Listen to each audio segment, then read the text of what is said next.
24 days, 3, 22, 10 days, 5 days, 3 days, I'm sick. 2 days till I event Earl. Just 1 day until I'm eventing Earl. Just want to see if it's possible.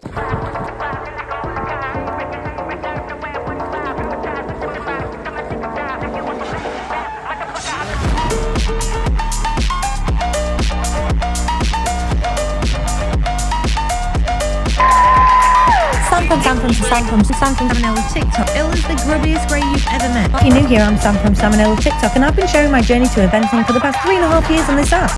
Oh God.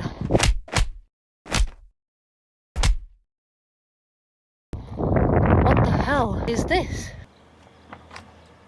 So my pupillage deadline is on the 6th of February at midnight. And 2 days ago, the entries opened for the first events for the British eventing season.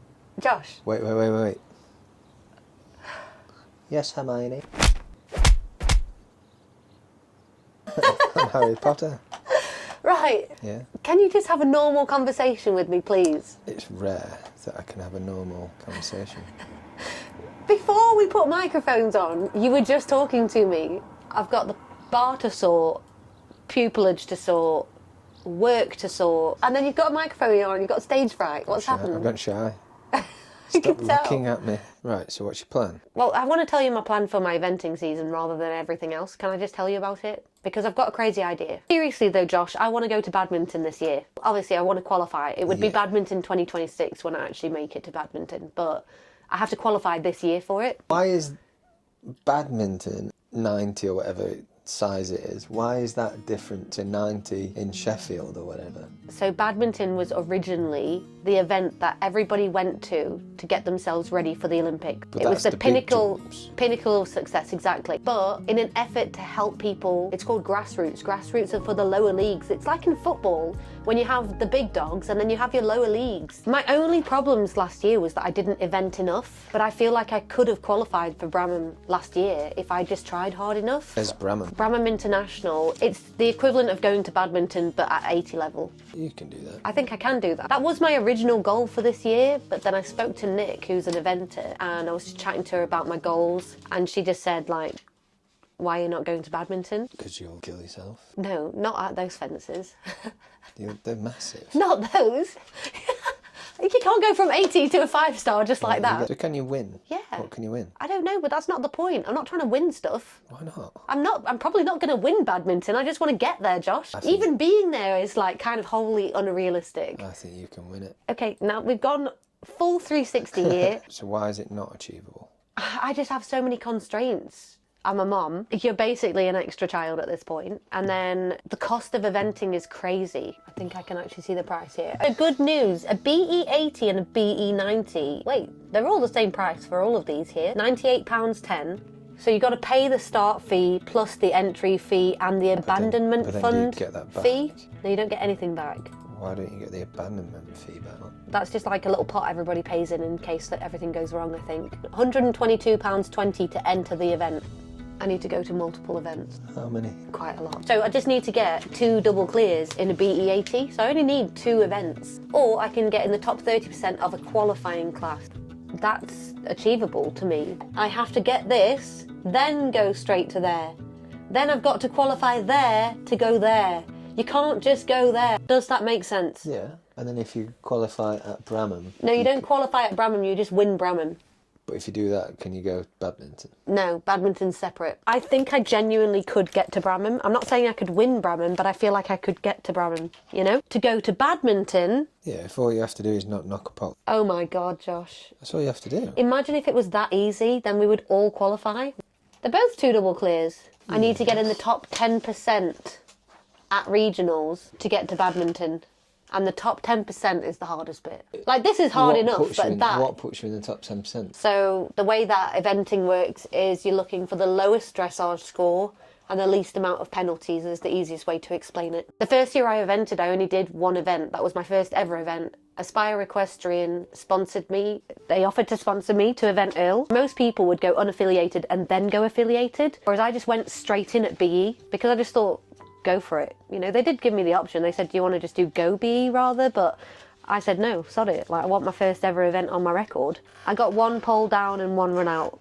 And then obviously this last year, I actually evented twice, but I just did one unaffiliated and one BE. Last year, I just needed to get a bit more experience under my belt. Obviously, I'd never been double clear before, so I did the unaffiliated at Ealing Lodge. We've just done our first ever double clear. That was my first event of the season. I went back and did the BE, but because it wasn't as meaty as the unaffiliated, I took my eye off the ball and... Was that the one where you like did the splits off your horse in the practice? Yes. Yeah, I remember. It wasn't the practice, that's the warm-up. That's the same thing. Nobody calls it that. Well, I do. Oh God. Went into the show jumping just all out of sorts because of what happened in the warm-up, but I also took my eye off the ball and I knocked a pole. I'm literally reliving knocking the pole in my head right now. The positive was that I didn't get eliminated and I made the time in cross country and went clear, and it was the best feeling ever. And I remember not knowing whether I'd actually made the time or not, and I thought I'd gone too fast and I thought I was going to have time penalties, but I actually got it like so close to bang on, it was crazy. So the one thing that I took away from that event was that I can get within the time of a BE80. So what does that mean? Does that mean you qualify for something else? No, it means that it's possible. It means it's possible for me to actually do a double clear, because I've done double clear unaffiliated and I just made a stupid mistake in the affiliated. Why do they call it double clear? Why not just clear? Because you have to go clear in show jumping and clear cross country, that's double clear. So there are a few things that obviously I need to work on. Realistically, it's not going to take me 2 attempts to get into both, right? So we need to take each on their own. I just think that you can't go straight to badminton, you've got to try and get Bramham first. What's it going to take? Money. You've got your travel, food, training, registration. I have to have a registration for me and Earl. Have you not already got one?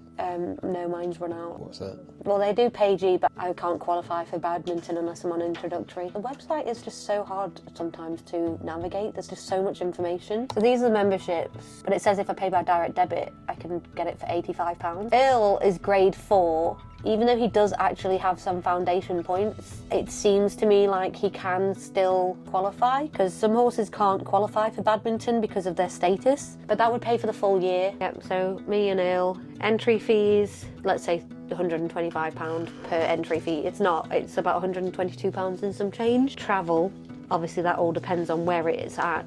Sometimes we might need stabling, we need tack, I need a new jump saddle, training. How are you planning on affording all that? And that's not just, you don't just do one run, you do loads. Why are you telling me this? Because I need you to be in on the plan. I need you to go all in on my delusional idea, because I think that I could do this. I think you can do it. I think I'm going to need about 3 grand. Financially. Plus the tack. What do you think? You're not even going to want to tell me how much the tack is. My tack is fine, it's just I need a jump saddle and I can sell I'm my pretty sure current last time you looked at a saddle it was like a few £1,000s. fee to regionals. She's ignoring my question. Sorry, what did you say? What did you say? I said, how much is a jump saddle? And how long's a piece of string? Exactly. So I'm trying to be positive. I need a nervous wee, I'm getting nervous now. Is it even possible? I don't know if it's possible. And obviously I have to keep Earl in tip-top like shape and everything, you know. So what are you going to do? Not only that, I've got my livery to pay. So what's your plan to get the money to do this? Well, my thoughts is I've been doing my Eventing Earl series for 2 years and I've only managed to event 3 times, and that's because it's so expensive. So this is the plan. Document the journey to eventing like I always have, but take it a step further. What do you need to get help to get there? I'm guessing a lot of the pros are from money anyway. Well, that's the question, isn't it? Is eventing only for the rich? Are you trying to prove it wrong? I'm not trying to prove it wrong. I want to see if I can do it. If I can, okay, what's stopping me? I'm a mom, work, limited time, money, right? I mean, I've got the horse. I know that Earl can do it. He's not stopping me. And how do the pros do it? They have access. They have access to the best trainers, but... That's their job, isn't it? Do the pros have like a side job, or is that literally what they do for a living? A lot of them work in different industries as well. They do loads of coaching, produce horses, breed, they sell, they're vets, they work in the equestrian industry. Right, so is it possible to do it whilst working? The girl who came second at badminton last year, it was her first ever time at badminton. Her name's Lucy Latter, and I was there when she came second, and she works full time. She's the brand manager of Whiteglaw, and she's an amateur Irish rider, and it was her first ever time at badminton and she came second. She is from a horsey family, you know, people do have privileges, so a lot of her family have actually competed at badminton. Oh, wow. and That says something, doesn't it? Olympians. She's obviously had a leg up. But the thing is, I've got a leg up because I've got a horse. There's so many people with this dream who can't even own a horse. So I also am privileged. My horse is on full livery, so I'm privileged that I have the time to be thinking about this and trying to work out a plan. While there's other people who can't even afford to do full livery as well. So I also have a leg up. So yeah, sure, she's from a horsey background, but she came second at badminton. I'm not trying to go 5-star. I'm trying to make it to the championship. I'm not trying to win the whole thing. I just want to see if it's possible to actually get there. In terms of ability, it's not far-fetched. In terms of funding it, what's your plan there? Time and money, right? How do the pros do it then? They've got access to trainers, right? But I've got access to trainers, and I know people I can go and train with. I already get taught by Lucinda Green when she does clinics, and I've got Claire. She can train you up. So what else do I need? I need money. That's the main thing. I feel like that is the ultimate thing, is like, can you really afford to go? Because it's not about how hard you work necessarily, unless you work for the money too. So how do they get the money? So they have sponsors, but they also work, because a lot of them are such hard-working people, right?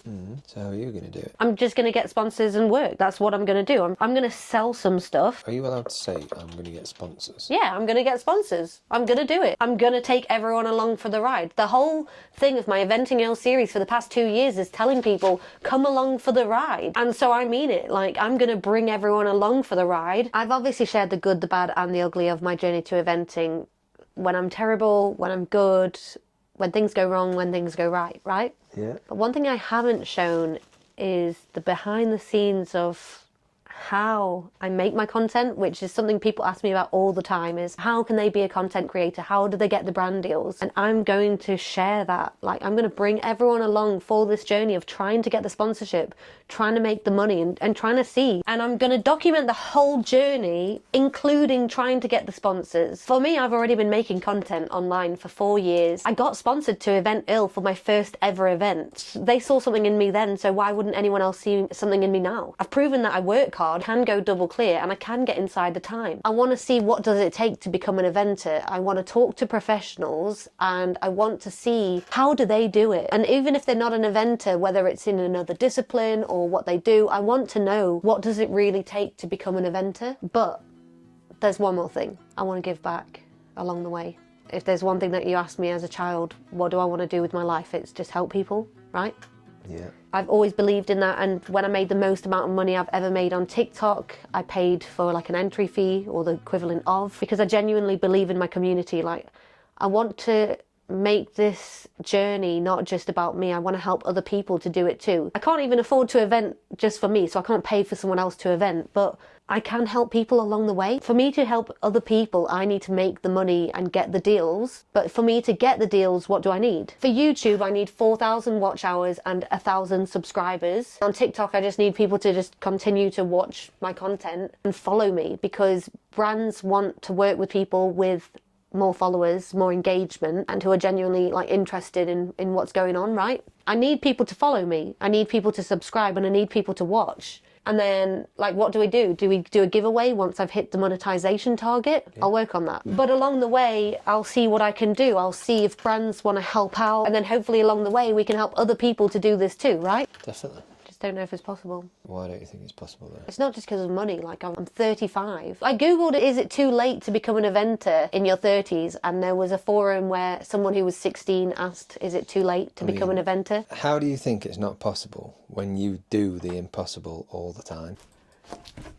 So here's my promise to you guys. Help me and I will help you. If we can hit this milestone, I will give back. Whether it's buying memberships for you, paying for your membership with BE, whatever it takes. I don't want to do this alone, and I really want you guys to event as well, or in your own disciplines that you want to do. So is this even possible? Is eventing only for the rich? I guess we're going to find out, so you better come along for the ride. I can't believe that I'm trying to do this. I'm scared. Me neither. Let's go!